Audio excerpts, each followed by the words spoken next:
Pengantar ilmu hukum, catatan hukum. Pengantar ilmu hukum pada studi hukum dinamakan ensiklopedia hukum, yaitu mata kuliah dasar yang merupakan pengantar dalam mempelajari ilmu hukum. Dapat pula dikatakan bahwa pengantar ilmu hukum merupakan dasar untuk pelajaran lebih lanjut dalam studi hukum yang mempelajari pengertian-pengertian dasar, gambaran dasar tentang sendi-sendi utama ilmu hukum. Pengertian hukum menurut para ahli, Profesor Dr. Van Kan, hukum merupakan segala peraturan yang mempunyai sifat memaksa yang diadakan untuk mengatur dan melindungi kepentingan orang di dalam masyarakat. Menurut Van Apeldoorn, hukum merupakan peraturan penghubung antar hidup manusia. Gejala sosial tidak ada masyarakat yang tidak mengenal hukum, sehingga hukum menjadi suatu aspek kebudayaan, yaitu agama, adat, kesusilaan, dan kebiasaan. Menurut Aristoteles, hukum merupakan kumpulan aturan yang tidak hanya mengikat masyarakat, tapi juga hakim untuk masyarakat, di mana undang-undang akan mengawasi hakim dalam menjalankan tugasnya untuk menghukum para pelanggar hukum. Tujuan pengantar ilmu hukum adalah menjelaskan tentang keadaan, inti, dan maksud tujuan dari bagian-bagian penting dari hukum, serta pertalian antara berbagai bagian tersebut dengan ilmu pengetahuan hukum.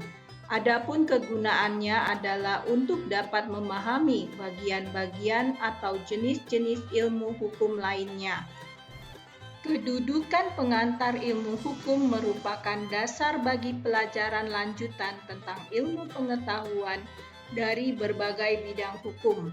Fungsi pengantar ilmu hukum memberikan pengertian-pengertian dasar baik secara garis besar maupun secara mendalam mengenai segala sesuatu yang berkaitan dengan hukum.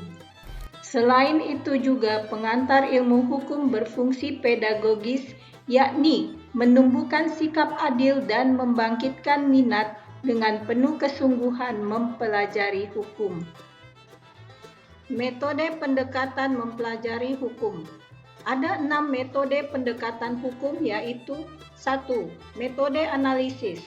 Bertitik tolak pada suatu pandangan bahwa hukum sebagai perwujudan dari nilai-nilai tertentu, yaitu keadilan. 2. Metode sosiologis. Bertitik tolak dari pandangan yang melihat hukum sebagai alat pengatur masyarakat. 3.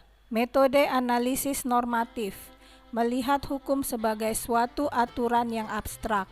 Metode ini melihat hukum sebagai lembaga yang benar-benar otonom dan dapat dibicarakan sebagai subjek tersendiri, terlepas dari hal-hal lain yang berkaitan dengan peraturan-peraturan. 4. Metode historis.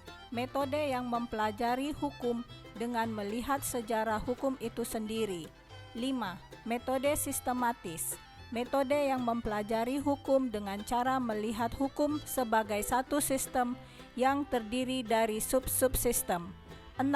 Metode komparatif. Metode yang mempelajari hukum dengan membandingkan antara tata hukum yang berlaku di suatu negara. Ruang lingkup pengantar ilmu hukum. 1. Hukum sebagai norma dan kaidah hukum sebagai kaidah, yaitu menempatkan hukum sebagai pedoman yang mengatur kehidupan dalam bermasyarakat agar tercipta ketentraman dan ketertiban bersama. 2. Hukum sebagai gejala perilaku masyarakat. Hukum sebagai suatu keadaan atau gejala sosial yang berlaku di masyarakat sebagai manifestasi dari pola tingkah laku yang berkembang. 3. Hukum sebagai ilmu pengetahuan. Ilmu hukum terbagi dalam 2 pengertian. 1. Ilmu hukum dalam arti luas, yaitu ilmu yang mencakup dan membicarakan segala hal yang berhubungan dengan hukum, yang bertujuan untuk memperoleh pengetahuan tentang segala hal dan semua seluk-beluk mengenai hukum.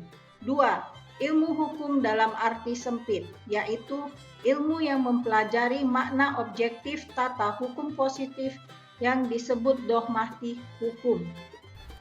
Kita perlu memahami tujuan dari dibuatnya sistem hukum di suatu negara, sehingga setelah memahami, maka tujuan tersebut bisa tercapai dengan hasil yang maksimal. Selain itu, agar juga lebih paham dan terbangun kesadaran untuk menaati segala peraturan yang telah ditetapkan. Berikut beberapa tujuan hukum, yaitu 1. Mengatur segala tingkah laku manusia agar terarah ke hal yang positif dan tidak merugikan diri sendiri maupun orang lain. 2. Mewujudkan keadilan sosial bagi seluruh rakyat dan setiap orang yang tinggal di negara tersebut. 3. Membangun kesadaran dari setiap orang tentang pentingnya sistem hukum yang berlaku di negara tersebut. Secara umum, unsur-unsur hukum dapat diartikan sebagai semua hal yang membuat hukum terbentuk. Unsur-unsur hukum ada 4, yaitu 1. Hukum sebagai pengatur tingkah laku manusia. 2. Hukum dibuat oleh badan berwajib. 3. Hukum bersifat memaksa. 4. Hukum terdapat sanksi tegas. Terima kasih telah mendengar catatan hukum. Untuk belajar pengantar ilmu hukum, tunggu kami untuk pelajaran berikutnya.